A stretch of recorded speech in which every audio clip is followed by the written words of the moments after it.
My name is Garrett Finn, 34 years old, an appliance repairman in Minneapolis, Minnesota. My life has never been glamorous.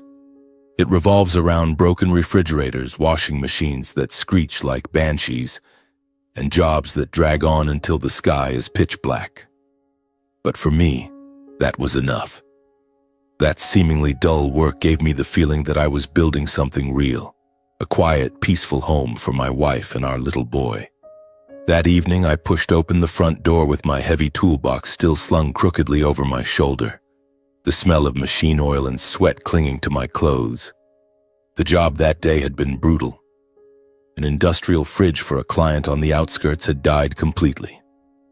I'd spent 3 hours flat on my back in a walk-in freezer, the cold seeping into my bones.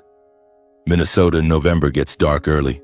The wind outside howled in gusts like it wanted to rip the night apart. All I wanted was a hot shower to scoop up our 5-year-old son Jonas and sit down to dinner with Kelsey. Kelsey, 30 years old, my wife, a fashion designer. The woman who loves beauty, who loves admiring glances. Even though she sometimes dreamed of a more luxurious life now and then, I still believed that as long as we sat side by side at the end of each day, any hardship could be overcome. But the moment I crossed the threshold, something felt wrong. A tiny alarm bell in my chest warning that something terrible was waiting.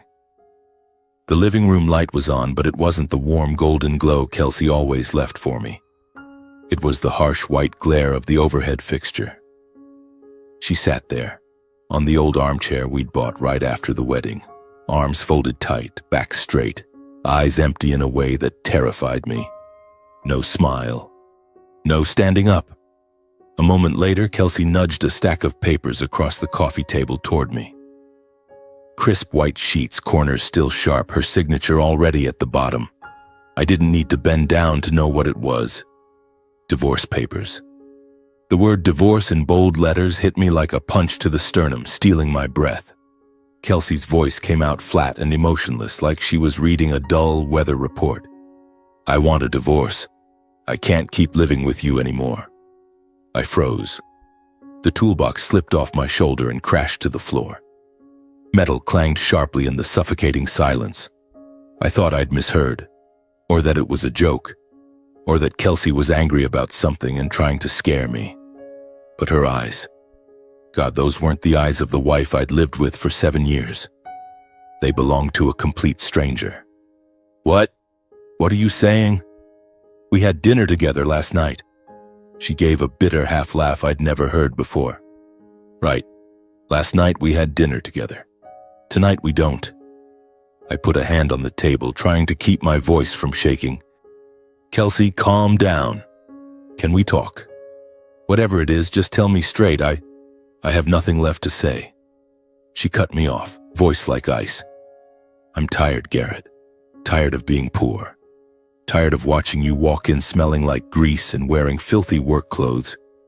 Tired of counting every penny to figure out what we can afford to eat, buying clothes on clearance, living in this tiny apartment while all my friends have big houses and nice cars. I'm done. Done with a life tied to an appliance repairman.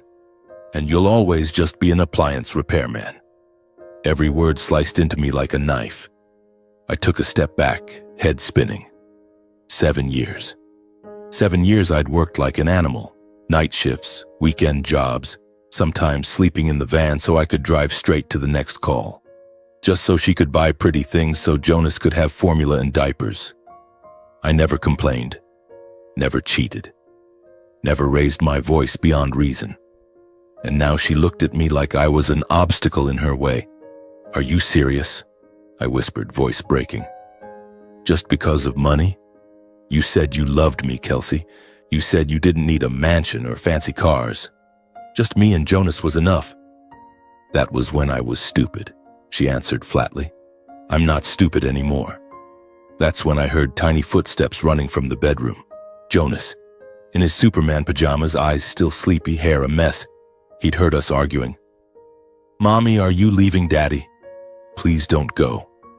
He threw himself at Kelsey's legs, burying his face in her skirt, voice terrified. I saw Kelsey stiffen. Then she bent down, not to hug him, not to stroke his hair, just placed a hand on his shoulder and pushed him away hard. Jonas fell backward onto the floor, eyes wide, lip trembling. He didn't understand what was happening, only that his mother had just shoved him aside like something annoying. My heart shattered. I rushed over, scooped him up, and held him tight. Jonas sobbed into my chest, little fists clutching my shirt. "Where's Mommy going, Daddy? Is she mad at me?" Kelsey didn't even glance at him. She walked into the bedroom, pulled out a suitcase that had clearly been packed for a while. The zipper screamed in the silence. She put on her coat, grabbed her bag, and walked past us like we were strangers on the sidewalk. "Kelsey," I shouted, voice raw. "You can't do this. At least give me a real reason." She paused at the door, hand already on the knob. I thought she'd turn around, cry, say something, anything, to salvage this. But no. She just glanced back, lips curling into a contemptuous smirk. "Because you're not good enough for me, Garrett. It's that simple." Then the door slammed. The lock clicked like a hammer blow to my skull. Jonas kept crying, tears soaking my shirt. I sank to the floor, holding him, mind blank. The house suddenly felt cavernous and freezing. Kelsey's perfume still lingered somewhere, but she was gone, without a single look back. I stared at the divorce papers on the table. Her signature sat neatly at the bottom in the elegant handwriting that had once made my heart race when we were dating. 7 years of marriage, 7 years I thought I was building a family reduced to one sheet of white paper. I couldn't cry. I just felt fear. Bone-deep fear. Because I didn't understand. I couldn't comprehend what the hell had just happened. Last night she'd laughed at my story about a difficult customer, put food on my plate, kissed my cheek before bed, whispered, "Good night, love." And in one night, the woman I loved most in the world had turned into someone else. Cold, cruel, and utterly unrecognizable. I carried Jonas to bed. He'd cried himself out and finally fell asleep. I sat motionless on the sofa, staring out the window.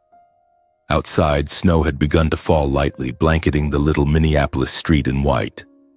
I thought, maybe from now on my life would be that white too, completely stripped of any color of happiness. And what scared me most wasn't losing Kelsey. It was that I didn't know why I'd lost her. The nights that followed were pure hell. I lay on the huge bed that now held only me and Jonas curled up beside me, eyes wide open, staring into the pitch-black ceiling. Jonas fell asleep quickly. He was still little.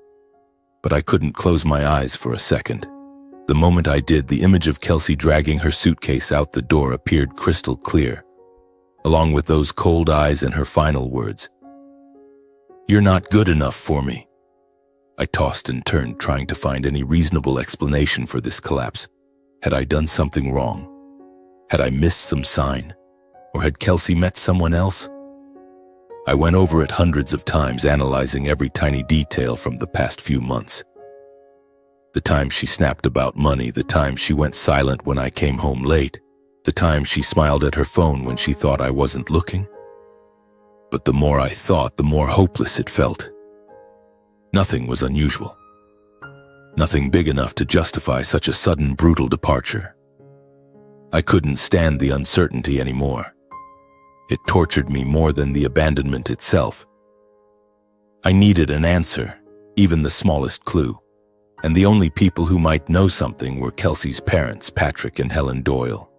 They had always been close to their daughter. She visited them often, and maybe she had confided in them before making this decision.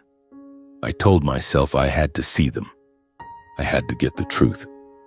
One morning, after dropping Jonas at daycare, I drove straight to the upscale neighborhood on the outskirts of Minneapolis where the Doyles had lived for decades. Their house was a massive villa with a huge garage full of luxury cars. Patrick ran a high-end auto repair and sales business. I parked my beat-up old van in front of the towering iron gate and felt out of place from the very first second. I rang the bell, heart pounding in my chest. The maid let me in, gave me a pitying look, and led me inside. Patrick Doyle, my father-in-law, 62, was sitting in the living room with a newspaper in his hands. Tall, silver-haired, always in expensive shirts and a gleaming gold watch. He greeted me with the familiar coldness, the same condescending top-to-bottom glance he'd always reserved for manual laborers like me. Helen Doyle, my mother-in-law, 59, was perched on the imported leather sofa beside him. The classic proud housewife who lived for luxury, perfectly made up, dripping with jewelry. The moment I walked in, her face twisted in annoyance, as if my presence alone polluted the air. "Garrett, what are you doing here?" Patrick asked the instant I sat down, voice dry, no greeting. I took a deep breath and tried to stay calm. "I came to ask about Kelsey.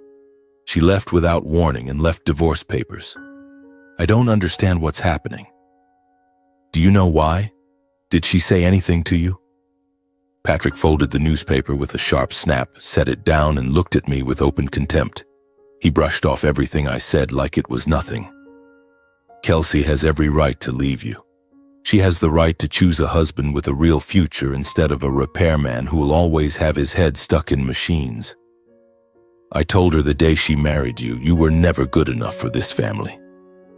His words hit me like a slap in the face. I froze for a few seconds but forced myself to stay calm. Helen jumped in immediately, her familiar sarcastic tone I'd heard hundreds of times. "Exactly, Garrett. You come from ordinary people. Your parents were just factory workers, nothing special. We warned Kelsey from the start, but she loved you, so we let it go. Now she's realized her mistake. Divorce was only a matter of time. Stop making things difficult for her." Heat rushed to my face, but I clenched my fists under my knees and held it together. But it was so sudden. Just a few weeks ago, everything was fine. Kelsey never said anything, she just left. I only want the real reason so I can... Patrick cut me off, voice harsh and dripping with scorn. "What reason do you need? Can't you see, Garrett? You can't give my daughter the life she deserves. Kelsey is a fashion designer. She needs a big house, nice cars, a decent life, not scraping by on a repairman's salary. We don't interfere in your marriage. That's between you two. But if you keep bothering her, we'll sue for custody of Jonas. The boy needs a better environment than that run-down apartment of yours." Helen nodded vigorously and added, "That's right. Jonas is our grandson. We'll take him if you don't behave." I sat there, every word crushing my chest. Their cold answers and the open contempt on their faces made one brutal truth crystal clear. I had never been a real part of this family.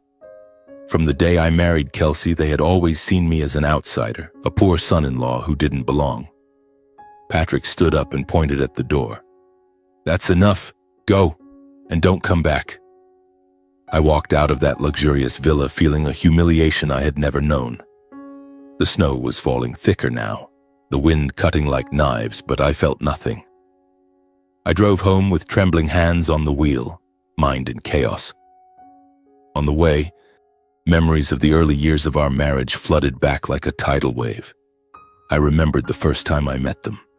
Patrick had looked me up and down and said outright, "What can a cheap repairman like you ever do to take care of my daughter?" Helen had mocked my working-class roots in front of everyone more times than I could count, even ridiculing my parents for never amounting to anything, just factory workers their whole lives. In the beginning, Kelsey had defended me. She would squeeze my hand and say, "Mom, Dad, don't talk about Garrett and his family like that. They're good people." But gradually, as the insults piled up, she stopped defending me. She just looked down or changed the subject. I told myself it was nothing, that our love was strong enough to overcome it. Now I understood. The marriage had been cracking for years, from tiny fractures I had chosen to ignore. Yet even all of that still didn't explain Kelsey's sudden, ruthless exit. She wasn't the type to endure in silence for so long and then explode. There had to be something bigger, deeper, a truth I hadn't touched yet. And that thought gnawed at me, terrified me. I got home. Jonas was playing alone in the living room. He ran to me and hugged my legs. "Daddy, is Mommy back yet?" I picked him up, and for the first time since Kelsey left, tears finally fell. Not from the pain of losing my wife, but from the knowledge that the search for answers had only just begun, and it was going to hurt far, far more. In the days after the divorce was finalized, I threw myself into work out of habit, but I spent far more time with Jonas. I knew the boy carried invisible wounds he was too young to name, especially since his mother had walked out of our home.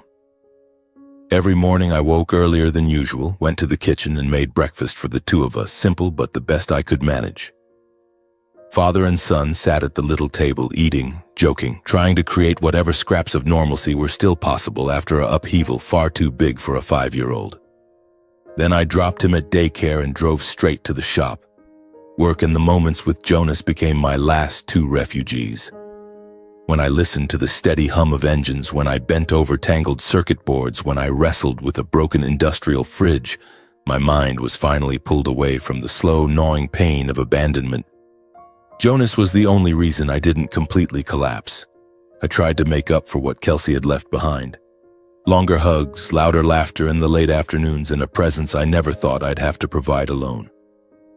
On weekends, I took him to the park near the house. I pushed him on the swing, stood at the bottom of the slide to catch him, bought him the vanilla ice cream cone he loved most, just to see him smile and to remind myself that something in this world was still worth fighting for. I learned to cook simple but tasty things: hot grilled cheese sandwiches, spaghetti with meat sauce from YouTube recipes, smiley face pancakes on lazy Sunday mornings. Every night I sat beside his little bed, told a fairy tale or sang a lullaby, even though my voice was nothing special. Jonas still asked about his mom, at first with desperate, heartbroken crying, later with quiet questions that twisted my heart. "Daddy, why is Mommy gone so long?" All I could do was hold him, rub his back, and lie. "Mommy's busy with work, she'll be back soon." But deep down I knew the hole Kelsey left in him wouldn't be easy to fill, and I still didn't know when, or if, I would ever find real peace myself. Little by little, life for the two of us settled into a new rhythm. The endless sleepless nights faded. The stab of pain when I looked at the divorce papers dulled. I started smiling more with Jonas, started making plans. Maybe save up for a slightly bigger apartment or buy him a new bike. I told myself I had to be strong for my son. Then one day everything flipped upside down in an instant. That day the company sent me to fix the central cooling system at a mansion in the wealthiest neighborhood in Minneapolis, a part of the city I had never set foot in, even though I'd lived here my whole life. The address was on the outskirts, where houses sat on acres of land with private pools and garages that held 5 or 6 luxury cars. I drove the company's beat-up van up to the gate, watched it swing open automatically, and felt overwhelmed. The mansion looked like a palace. Pristine white walls, towering glass windows, perfectly manicured gardens, and luxury everywhere you looked. Marble statues, a fountain, gleaming sports cars lined up neatly. The gap between my world and the owners hit me hard. Me, a greasy repairman in a stained uniform, lugging a heavy toolbox. Walking in here felt like trespassing. The maid led me down to the basement where the central cooling unit had failed. I worked for hours lying on the floor checking pipes and circuits. Sweat-soaked, hands black with grease, but I finished on time and double-checked everything. I wiped my hands, packed up my tools, and started to leave. Then the sight in front of me stopped my heart. Kelsey was standing there. She appeared at the main entrance, dressed more lavishly than I'd ever seen her. Designer dress hugging her body, red stiletto heels, glossy wavy hair, flawless makeup like she was headed to a gala. On her arm was an elegant tall man in a tailored suit, watch sparkling under the crystal chandelier. They walked arm in arm, laughing softly, his hand possessively around her waist. I had to lean against the wall to keep from falling. Just weeks after abandoning me and our son, Kelsey was here in this lavish mansion, living the dream life she once said only existed in movies. How was this possible? She saw me at the exact same moment. Her expression shifted instantly, from joy to pure contempt. She looked me up and down, lips curling into a sneer as if my presence alone dirtied the entire place. Well, look who it is. Kelsey spoke first, voice sugary but dripping with mockery. The repair guy? What are you doing here, Garrett? Don't tell me you're the one fixing things. That old uniform, that oily stench. You really don't belong here at all. Try not to get grease on their floors. Every word cut like a knife. I stood there clutching my toolbox, face burning with humiliation and rage. The memory of her dragging her suitcase out, shoving Jonas to the floor, came rushing back. The pain I'd buried for weeks exploded. I couldn't hold it in. I took a few steps forward, voice hoarse. Kelsey, how? Why are you here? It's only been a few weeks and you're already... Who is he? Explain. She laughed loudly and clung tighter to the man as if showing him off. Explain what? My life is much better now. I don't have to put up with you anymore. Go home, Garrett. Stop bothering me. At the height of the tension, the man beside her suddenly spoke. He stared at me, then asked with a mix of surprise and delight, Garrett? Garrett Finn? You used to live on Lowry Avenue in North Minneapolis, right? 4th grade, North Elementary? I froze, trying to place the handsome, polished face. Warm brown eyes, slightly crooked smile. Something familiar. Before I could answer, he continued. It's me, Ryder. Ryder Carr. Remember? The big birthmark on my stomach? Everything came flooding back like a dam breaking. Ryder Carr, my best friend from elementary school. The shy kid who got bullied mercilessly for the huge birthmark on his belly, for wearing old clothes because his family was poor. I remembered afternoons after school when the other boys would surround him, yank up his shirt and laugh. And me, the biggest kid in class, jumping in and fighting the whole group to protect him. After that, we became inseparable, sharing lunches, playing ball after school. Then his family moved away. We lost touch and I never heard from him again. Now Ryder Carr stood in front of me, successful, the owner of this mansion, the tech billionaire the newspapers always mentioned. The sudden reunion left Kelsey frozen. Her face went white, mouth opening and closing soundlessly. Ryder looked at me, then at Kelsey, voice stunned. Kelsey, you were married to him? The air between the three of us became suffocating. Kelsey kept cutting in, voice shrill. Ryder, don't listen to him. He's just a repairman. He must have the wrong person. She tried to drag Ryder away, desperate to stop any conversation between us, terrified something would come out. I looked at Kelsey, then at Ryder, mind reeling. I walked out of that mansion in an emotional daze, only managing to turn back and say to Ryder with heavy meaning, Ryder, be careful who you keep around you. I drove home with trembling hands, not sure what I had just witnessed, but my gut screaming that the secret I had been chasing for so long was now within reach. The days that followed passed in chaos. I still threw myself into work, still dropped Jonas at daycare, still forced smiles from my son so he wouldn't see his father falling apart inside. But at night I lay wide awake, wondering whether I should reach out to Ryder or just let it go and pretend we'd never crossed paths again. I wanted nothing more to do with Kelsey, yet the pain of betrayal kept smoldering. Then one Saturday afternoon, while I was fixing a neighbor's broken washing machine in our apartment building, there was a knock at the door. Jonas ran to open it and shouted, Daddy, there's a strange man. I wiped my hands and stepped out and nearly dropped the screwdriver. Ryder Carr stood in the doorway of my tiny apartment, wearing a simple jacket instead of an expensive suit, face tense, dark circles under his eyes. Nothing like the calm, polished billionaire I'd seen days earlier. He had come alone. No driver, no assistant, no luxury car parked outside.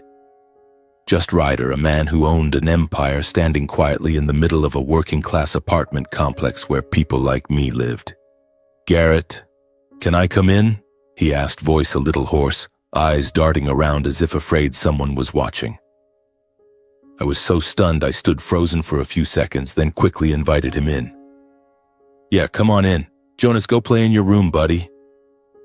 Jonas obediently scampered off, and I led Ryder to the worn-out sofa in the living room.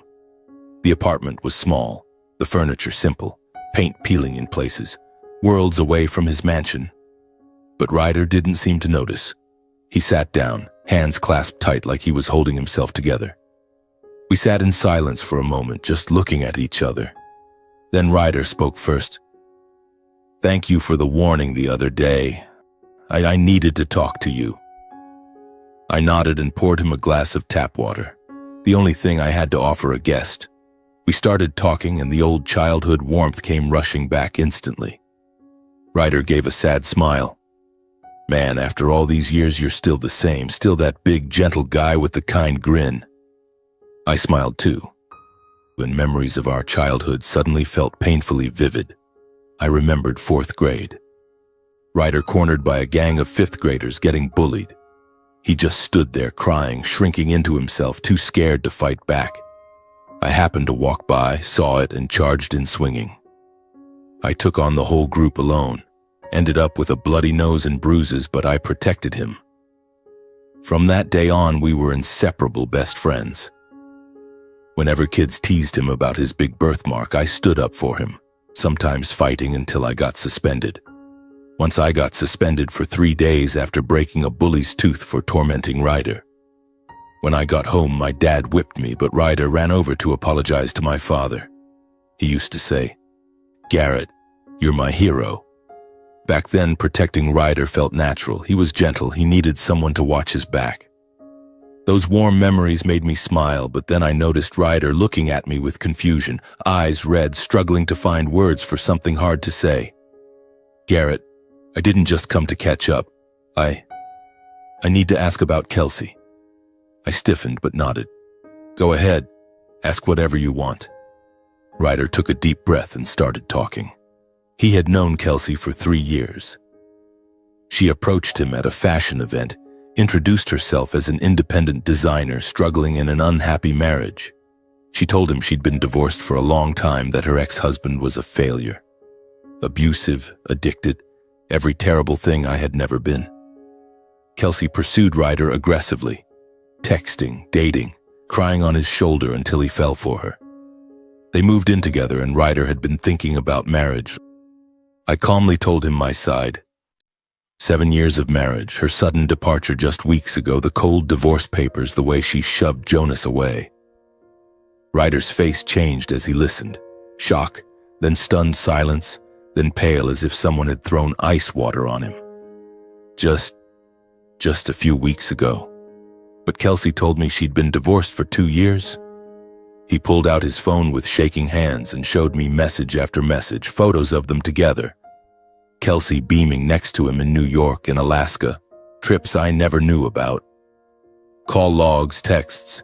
She had been chasing Ryder for 3 whole years, the same years I was killing myself working overtime, sleeping in the van to earn extra money, the years I thought I was building a home. I sat frozen. The truth of her infidelity hit me like a punch in the face. Kelsey had been cheating on me for 3 years while I was doing everything I could for our family. The nights she said she was meeting design clients, she was with Ryder.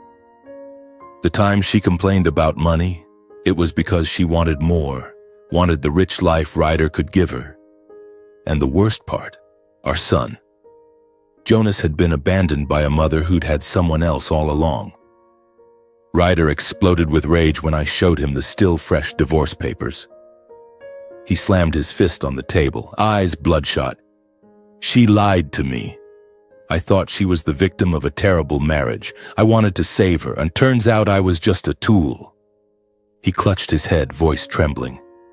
3 years. I spent so much on her. Houses, cars, trips. I was such an idiot.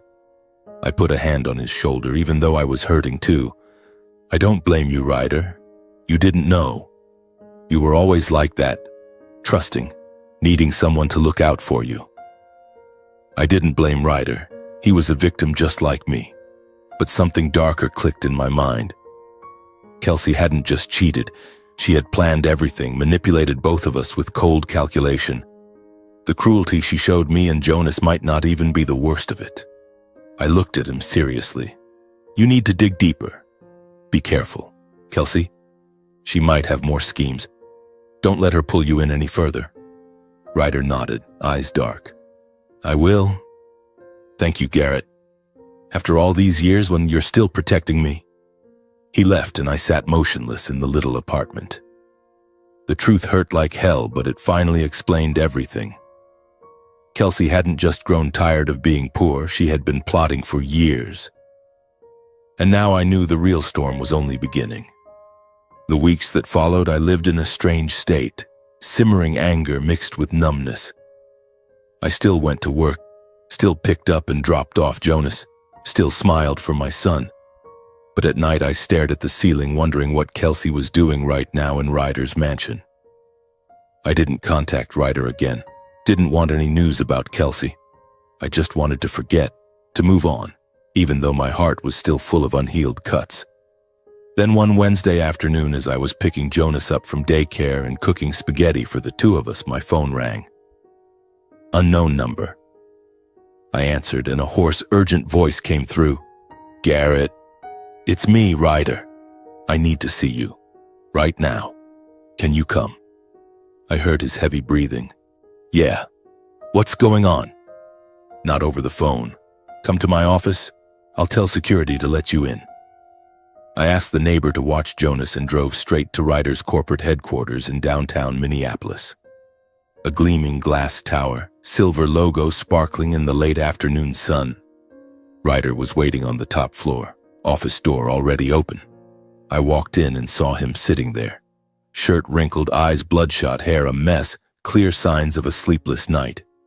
He stood, gave me a tight hug, then pointed to the chair. "Sit. You need to see this." On the desk were stacks of thick folders, photographs, bank statements, transfer documents.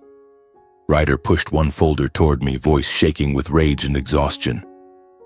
"After your warning the other day, I hired the best private investigator in the state. I told them to dig up everything Kelsey ever said or did, and God, Garrett, I can't believe what they found." I flipped through the pages, hands growing ice cold.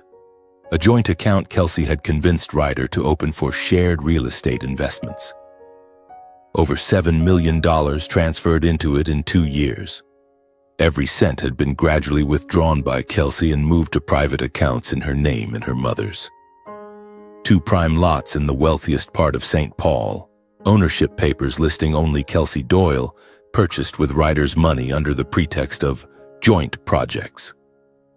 Credit card statements, designer handbags, wedding dress fittings, even a deposit for a Maldives wedding, all paid with Ryder's money. And the most horrifying? A chain of emails and notes from a financial attorney in St. Paul whom Kelsey and her parents had met at least 8 times in the past year.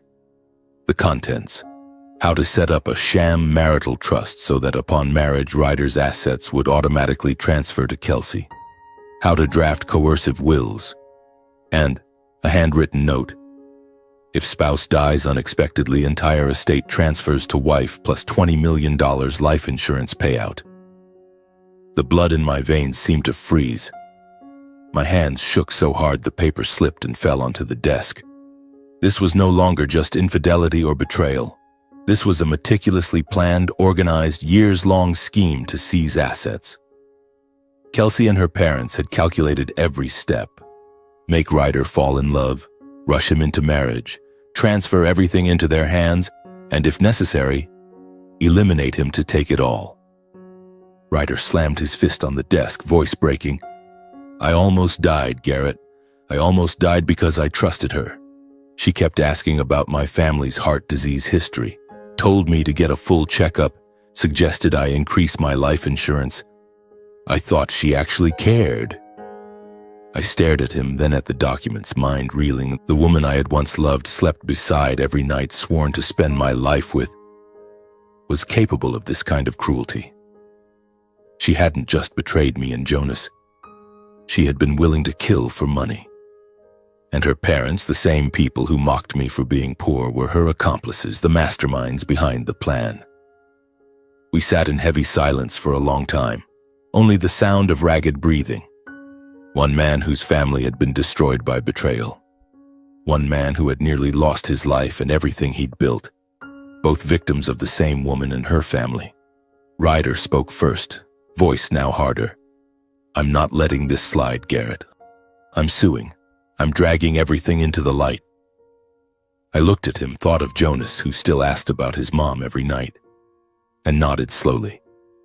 I'm with you, not for revenge, but we can't let them hurt anyone else. Ryder gripped my hand tightly, just like when we were kids and I used to grab his hand to run from bullies. Thank you. This time it's my turn to get justice. For both of us. In that moment, surrounded by a chaotic pile of evidence of crime, Ryder and I both understood one thing. It was time for Kelsey and her family to face the real consequences of what they had done. No mercy, no compromise. The storm I had sensed for so long had finally arrived, and this time I wasn't running. The days that followed were suffocatingly tense. Ryder worked nonstop, coordinating with his legal team and investigators to gather more evidence and strengthen the case. He had people tailing every move Kelsey and her parents made, making sure not a single detail slipped through. I kept living my ordinary life, going to work, taking care of Jonas, but in my head those documents were always there, the cold words about if the spouse dies unexpectedly. I barely slept, but this time it wasn't grief. It was a cold, smoldering rage waiting for the day it could explode. One evening, Ryder called me to his office. The room was tidy again, but his eyes were still red from lack of sleep.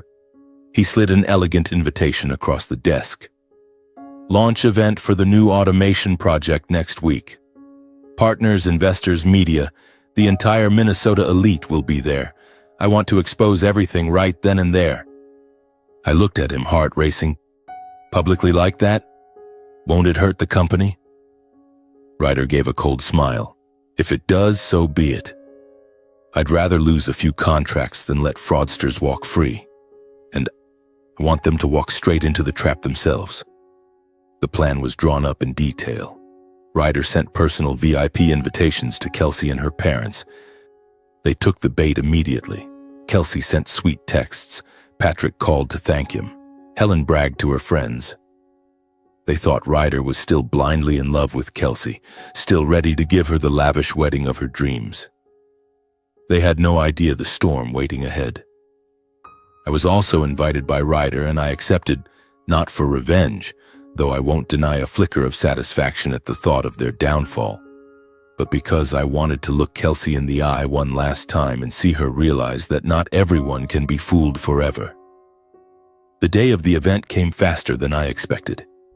The grand ballroom of Minneapolis's most luxurious hotel glittered with crystal chandeliers, red carpet, and tables worth billions.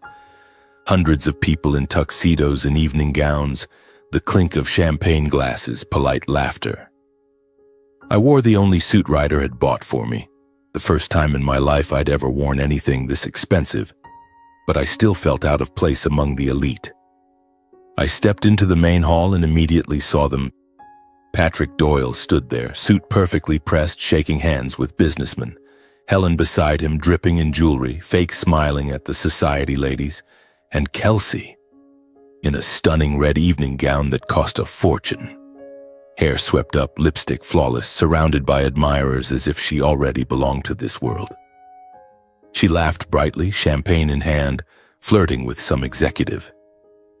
Then they saw me. Patrick spotted me first. His face darkened instantly. Helen's mouth fell open before curling into a sneer. Kelsey turned, and her eyes, God, still that same contemptuous look from the day at the mansion. They walked straight toward me, not caring who heard. Well, well, Patrick spoke first, loud enough for people nearby to turn. Look who decided to show up. The broke repairman. What are you doing here? Who let you in? Your presence alone is soiling the room. Helen smirked in her familiar sarcastic tone. Exactly, Garrett. Still the same pathetic failure of a son-in-law. Rented suit? You look ridiculous. You have no business being here. Go back to fixing refrigerators. Kelsey stepped closest, her perfume hitting me like a slap. She looked me up and down and laughed scornfully. You never change, do you, Garrett? Still smelling like grease, still looking like a country bumpkin? Did you sneak in here looking for a job? Standing in this room just embarrasses me. Get lost. Don't ruin my night. Their insults rained down like hail. People around us started staring and whispering. In the past, I would have lowered my head and walked away, swallowing the humiliation. But not this time. I stood tall, looked Kelsey dead in the eye, and spoke with a calm that surprised even me. Those words don't hurt me anymore, Kelsey, because I already know the truth about you. She opened her mouth to fire back. Just then Ryder appeared. Applause erupted as he took the stage in an impeccable black suit, microphone in hand, professional smile in place. "Ladies and gentlemen," he began his speech about the new project, transparency, and business ethics. Then suddenly he stopped, looked straight into the audience, his gaze landing on me. "And today I'd like to introduce someone very special. The man who saved my life with just one sentence. Garrett Finn, would you join me up here?" Hundreds of eyes turned to me. I hesitated for a split second, then summoned my courage and walked onto the stage amid whispers. Kelsey went pale. Patrick clenched his fists. Helen clutched her chest. Ryder placed a hand on my shoulder and faced the crowd. "Before we talk about the project, I need to share a story about transparency. For the past 3 years, I have been systematically defrauded by the person I trusted most." The giant screen behind us lit up. Document after document appeared in stark clarity. Bank transfers of millions into Kelsey's accounts, deeds listing only her name, emails and recordings of meetings with a financial attorney.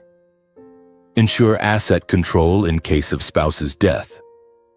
A detailed plan, seduction, rushed marriage, asset transfer, elimination, names in bold red, Kelsey Doyle, Patrick Doyle, Helen Doyle, next to the words financial fraud and attempted murder conspiracy. The room fell dead silent for several seconds, then exploded into chaos. Gasps, shouts, camera flashes firing nonstop. Kelsey turned ashen, legs shaking so badly she nearly collapsed and had to grab a chair. Helen covered her mouth, face white. Patrick shot to his feet, face purple with rage and fear. They charged toward the stage. Security held them back. "Ryder, you've got it all wrong," Kelsey shrieked, voice cracking. "It's just a misunderstanding." Patrick roared, "You're making this up. I'll sue you for everything." Helen sobbed. "My daughter would never. It was just pressure. We only wanted what was best for her." But the evidence was overwhelming, airtight. No excuse held water. Ryder looked down at them, voice ice cold. "The case has already been turned over to federal investigators. You'll be reading about it in the papers very soon. Thank you all for listening." I looked at Kelsey one last time.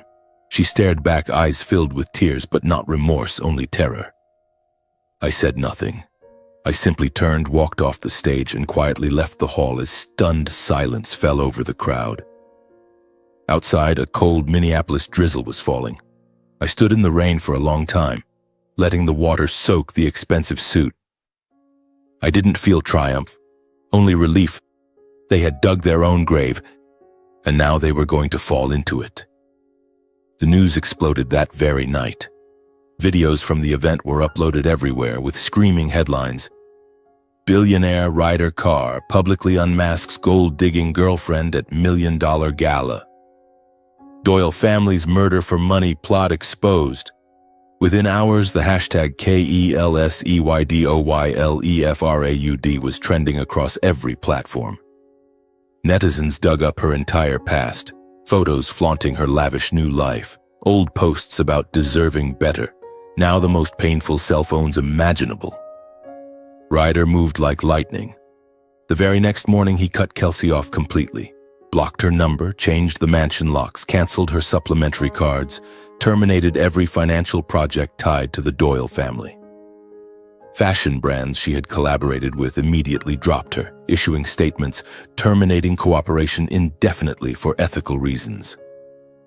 Overnight, Kelsey went from design muse to national scammer. Patrick Doyle fared no better. His luxury car garage, his pride and joy for decades, lost customers like leaves in autumn. The wealthy who once brought Lamborghinis and Ferraris now turned away. Someone even taped a sign to the door. "I don't want my car in the same place as would-be murderers." The Minneapolis business clubs quietly removed him from every membership and weekend golf outing. Helen was silently erased from the neighborhood ladies' club. No more tea party invitations, neighbors nodding politely, then crossing the street. No one said it out loud, but everyone made it clear. The Doyle family was now toxic. Their downfall was unstoppable. The mansion was foreclosed for unpaid loans. Luxury cars were towed away. Bank accounts frozen pending investigation. Kelsey spiraled into real panic. She called Ryder hundreds of times a day, sent pleading texts, cried, threatened suicide. Ryder blocked everything, never replied once. In desperation, she turned to me. Messages, calls, even standing outside my apartment building at midnight screaming my name. I blocked her too. I had nothing left to say. Then one Saturday afternoon, while Jonas was playing with Lego in the living room, there was frantic pounding at the door. I opened it and all three of them stormed in like a hurricane. Kelsey led the charge, hair a mess, eyes swollen from crying and sleepless nights, wearing an old coat that looked completely wrong on her. Patrick and Helen followed, gaunt, clothes rumpled. They didn't wait for an invitation, they barged in, pointing and cursing. It's all because of you," Kelsey snarled, voice breaking. "You were jealous of me, so you teamed up with Ryder to destroy me, right? I've lost everything. Everything. Because of you." Patrick jabbed a trembling finger. "You bastard. I lost my garage, my house, everything. Just because you wouldn't leave my daughter alone." Helen sobbed. "You're cruel, Garrett. You destroyed our whole family." I stood still, Jonas clinging terrified to my leg. Kelsey lunged at me, eyes wild, nails raking my face and chest, hitting and screaming. "It's your fault. All your fault. If you'd been rich enough, good enough, I wouldn't have had to do this. You made me suffer for 7 years. That's why I did it. You ruined my life."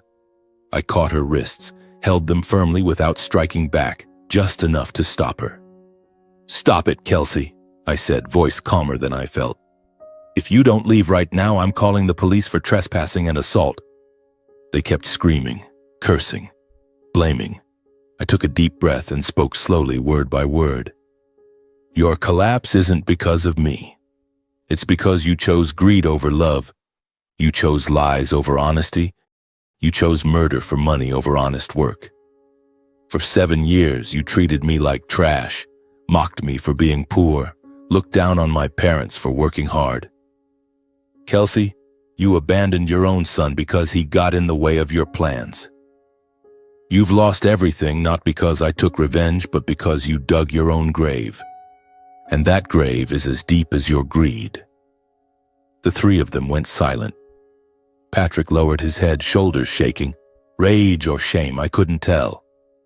Helen opened her mouth, but no words came, tears streaking through the thick makeup now smeared across her face. Kelsey stood frozen, arms limp, eyes empty as if the life had been sucked out of her. Her lips moved soundlessly. They left looking like walking corpses. Kelsey glanced back one last time. No contempt, no anger, only a terrifying emptiness. But their nightmare wasn't over. Ryder filed the lawsuit. Mountains of airtight evidence.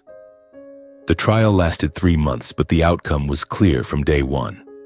The prosecutor charged all three with major felonies: large-scale financial fraud, conspiracy to seize assets, and conspiracy to cause harm for profit in the event of the victim's death. I testified. Ryder testified. The investigators testified. Bank employees, the financial attorney, even Ryder's former housekeeper took the stand and confirmed Kelsey had asked how to make an accident look natural. Kelsey claimed it was just ideas never carried out, that I only wanted a better life.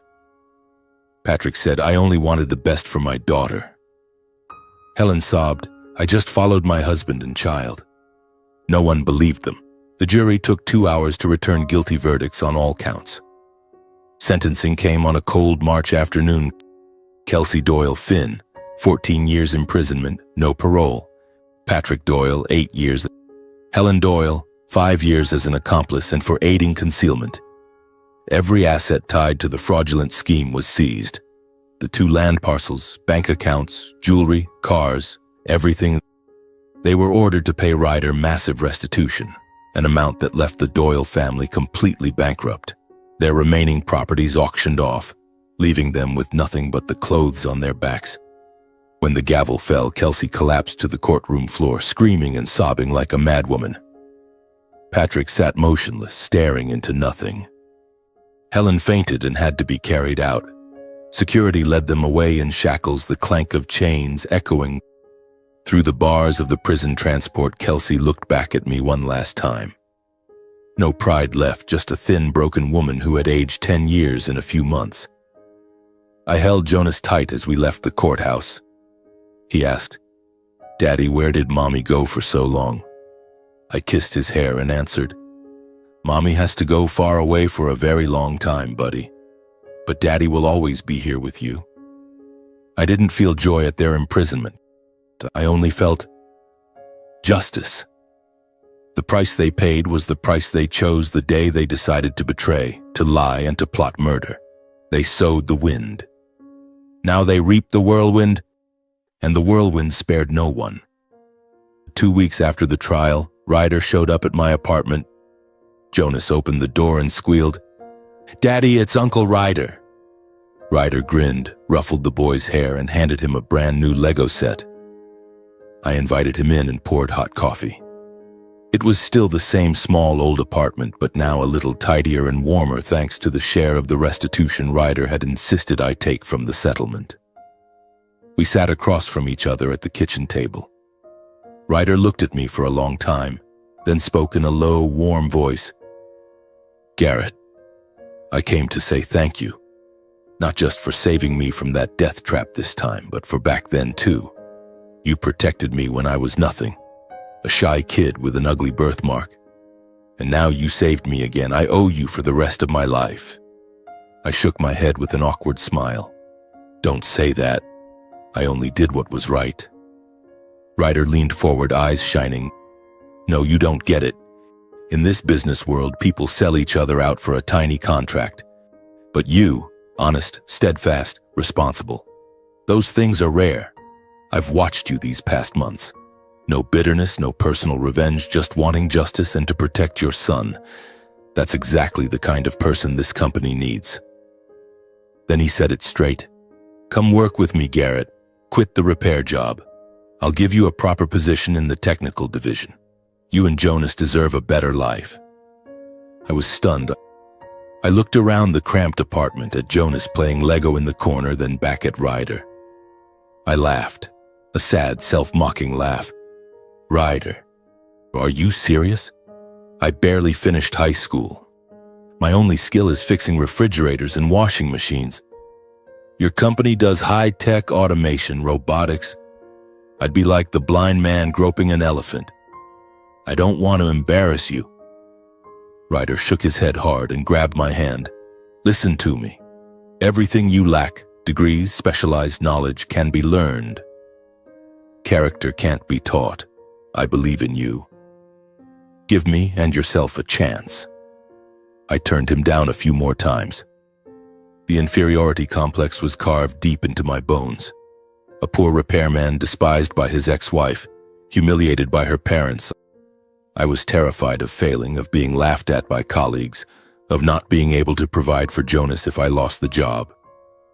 But that night, lying next to my sleeping son, watching his little arms clutch his stuffed bear, I thought, if I stay afraid forever, Jonas will grow up just like me.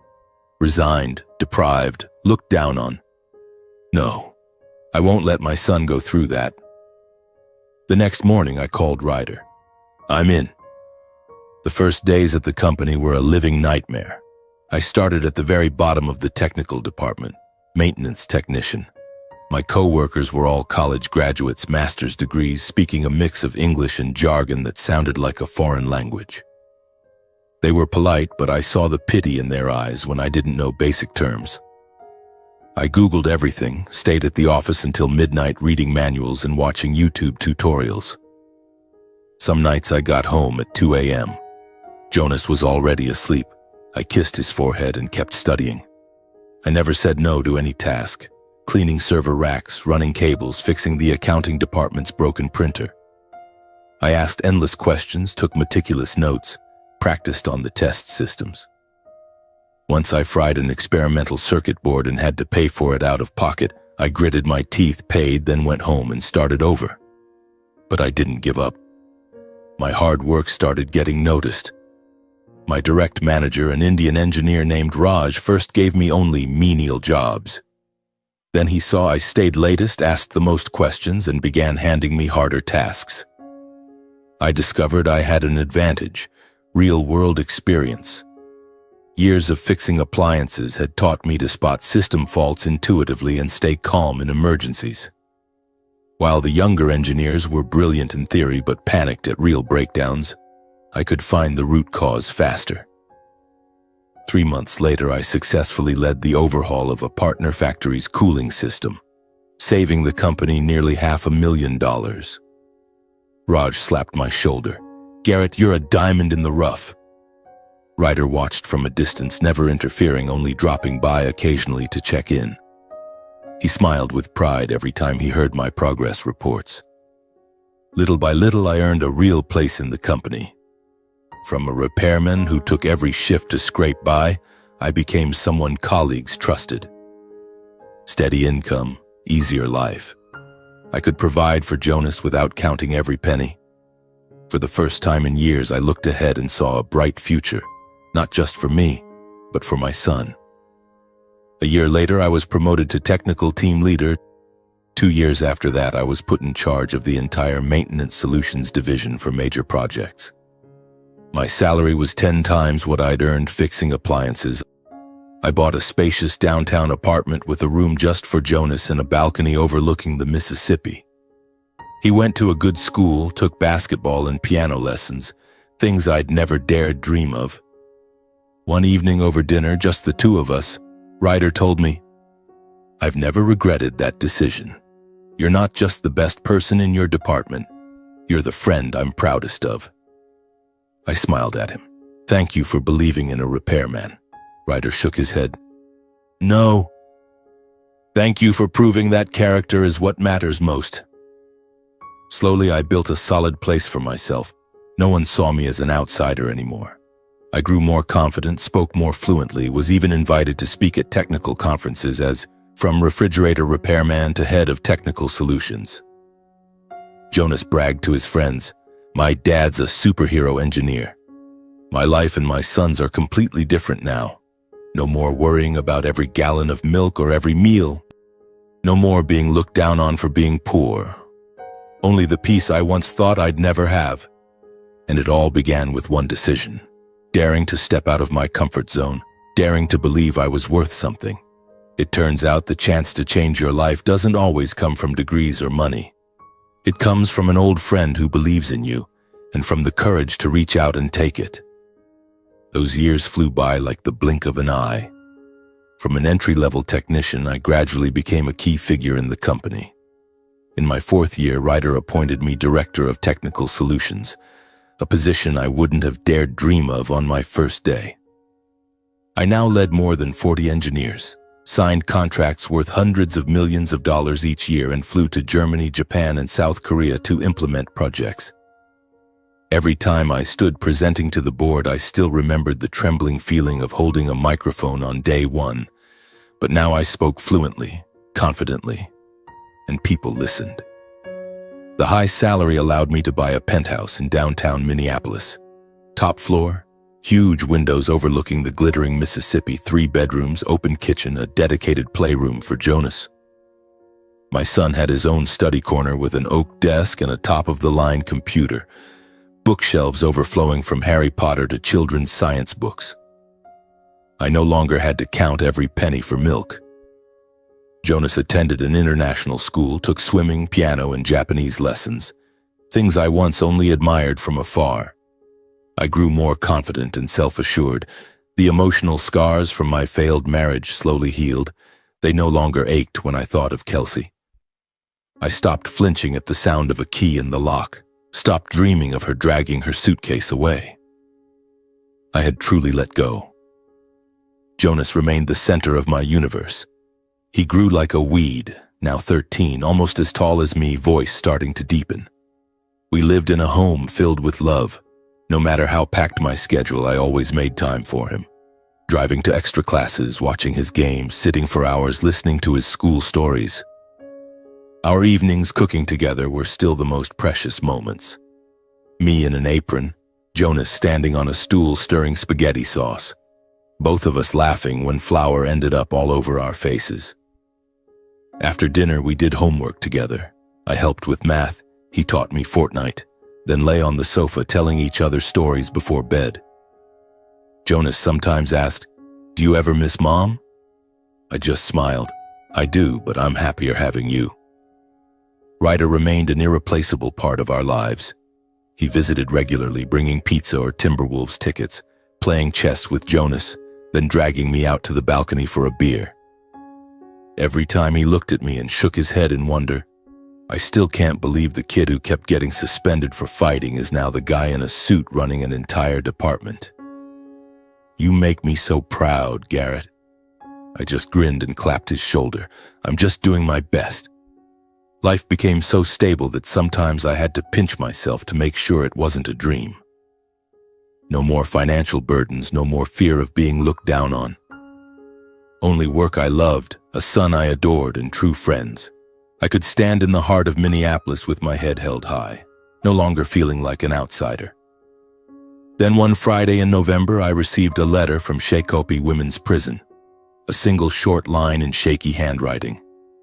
It's, "Kelsey, I want to see you." I sat holding the letter for a long time. Jonas asked, "Who's it from, Dad?" I just smiled. "Someone from the past. I'll go see her and tell you about it later." On the appointed day, I wore a simple shirt and drove to the prison with a heavy heart. The visiting room was cold as a freezer, harsh fluorescent lights shining down on an old chipped wooden table. A thick glass partition separated us with a wall-mounted telephone on each side. A few seconds later, the metal door opened. Kelsey was led in, walking slowly. Her face was so gaunt I almost didn't recognize the woman who had once been my wife. The proud woman in the red dress and perfect lipstick was now thin and hollow-eyed, hair cropped short, wearing gray prison scrubs, no makeup, looking 10 years older. She sat down, picked up the receiver with trembling hands. "Garrett." Her voice was hoarse, as if she hadn't spoken in days. "Thank you for coming." I nodded, said nothing, just waited. Kelsey stared at the table for a long time, then looked up, tears rolling down her cheeks. "I'm sorry. Sorry for everything I did to you, to Jonas, to Ryder. I was completely wrong. Greed blinded me. Delusions of wealth clouded my mind. I was never worthy of being your wife or Jonas's mother. I just wanted to say this late apology." I listened. No anger, no resentment, only a distant pity for someone who had once been everything to me. "Kelsey," I said slowly, voice calm.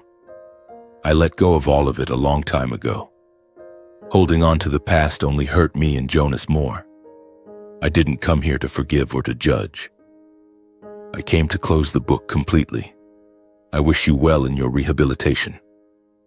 As for me, I have a new life now, better than anything you ever promised." Kelsey broke down sobbing, head collapsing onto the table.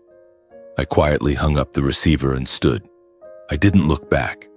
Outside, rare winter sunlight was breaking through the Minneapolis sky. I took a deep breath, feeling as if I had finally shed the last piece of the past. I called Jonas. "All done, buddy. How about steak tonight? Just a little celebration. Not because we beat anyone, but because we found ourselves again and have a life fuller than anything we ever lost." That evening in the cozy Riverside restaurant, Jonas clinked his apple juice glass against mine, grinning ear to ear. "Cheers, Dad. You're the best man in the world." I hugged him tight, eyes stinging. Yes, my new life had truly begun. Not the day Kelsey left, but the day I decided that pain would no longer define me. And now I have everything I ever dreamed of: a real home, an amazing son, and a heart that is completely free. Looking back on my long journey, from the rundown apartment that smelled of grease to the bright penthouse lit by city lights, I realize my life has become living proof of many things I once never believed. First, I learned that true peace does not come from clinging to someone who wants to leave. I used to think that if Kelsey had stayed, if I had tried harder, earned more money, our family would have been happy. I was wrong. Peace only came when I had the courage to let go of people who no longer belonged with me. Kelsey never truly belonged to me. She belonged to greed, to illusions of wealth. When I let go, I didn't lose a wife. I found myself again. The pain Kelsey left behind, the cold divorce papers, the 3-year betrayal, the horrifying plot against Ryder's life once convinced me I would never get back up. But now I see clearly. Pain is sometimes life's most cleverly disguised gift. It hurts. It tears the heart apart. But it is also what pushes us out of toxic comfort zones, forces us to walk, to grow, and ultimately leads us to where we truly belong. Without that pain, I would still be the resigned repairman, scraping by under the contempt of my wife's family, never daring to dream of heading a division in a billion-dollar corporation. Kelsey's brutal betrayal once crushed me so completely I didn't want to live. I sat on the cold floor holding a crying Jonas, wondering what I was worth. But that very betrayal opened a future I could never have imagined. It pushed me into that fateful encounter with Ryder, thrust me into a new world, forced me to learn, to strive, to become a better version of myself. Sometimes the person who hurts us the most unwittingly opens the biggest door for us. The moment I truly began to grow up was not when I got promoted or bought a new home. It was the moment I stood up to protect Jonas and myself, when I refused to keep harassing the Doyle family, when I accepted Ryder's offer despite trembling with self-doubt, when I stayed at the office until midnight studying even though I was exhausted. That was when I realized worthiness is not something others grant you. It is something you seize with your own actions. I deserved a better life not because I became rich, but because I knew I was worth more than the insults of the past. Ryder appeared at exactly the right time, like a beautiful reminder from the universe. Kindness is never wasted. A good deed I do today can lie dormant for decades and then suddenly return to save me on the day I need it most. I protected Ryder from bullies simply because it felt wrong to stand by. I never thought about karma or fate. Yet that very act brought Ryder back into my life and gave me a life-changing opportunity no one else could have offered. I teach Jonas this every day. You don't do good to be rewarded. You do it because that's who you are, and life knows how to give back. I also learned that a person's true value lies not in background or wealth. The Doyles despised me because I was poor, because I was just a repairman. Kelsey left me because I had no future. But the very things they scorned, calloused hands from honest work, unwavering integrity despite poverty, the discipline to study late into the night, were what lifted me to heights they could only dream of. Money can be lost, status can collapse, but character, discipline, and honesty, no one can take those away. They are priceless assets, and they saved me. My journey shows that life sometimes tests us not to break us, but to help us transform. Every time I thought I couldn't go on, the sleepless nights after Kelsey left, the humiliation in front of her parents, the early months at the company when people saw me as the country bumpkin. Those very trials forged me into someone tougher, wiser, more patient. Life doesn't come to punish us, it comes to shape us into the best version of ourselves. I learned that forgiveness is not about making the other person feel better. I forgave Kelsey not because she deserved it, but because holding on to resentment only weighed me down. When I let go, I became free. When I sat across from her in prison and said, "I let go a long time ago," I wasn't lying. I truly was free. Forgiveness is the gift we give ourselves, but the deepest, strongest driving force has always been Jonas. Love for my son pulled me through every storm. On the nights I wanted to give up, one look at Jonas asleep was enough to make me stand again. I realized being a father isn't about giving your child a perfect life. No life is perfect. Being a father is showing your child how a man rises from imperfection, how to turn pain into strength, how to stay kind even when treated cruelly. I want Jonas to grow up knowing a real man protects his family, works hard, and never lets greed cloud his heart. Those stormy years taught me one simple truth. Kindness is the foundation of true happiness, while greed and deceit will sooner or later dig their own graves. Kelsey, Patrick, Helen, they once had everything: money, status, glamorous appearances.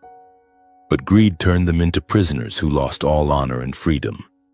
And I, who once lost everything, found real happiness simply through kindness, perseverance, and love.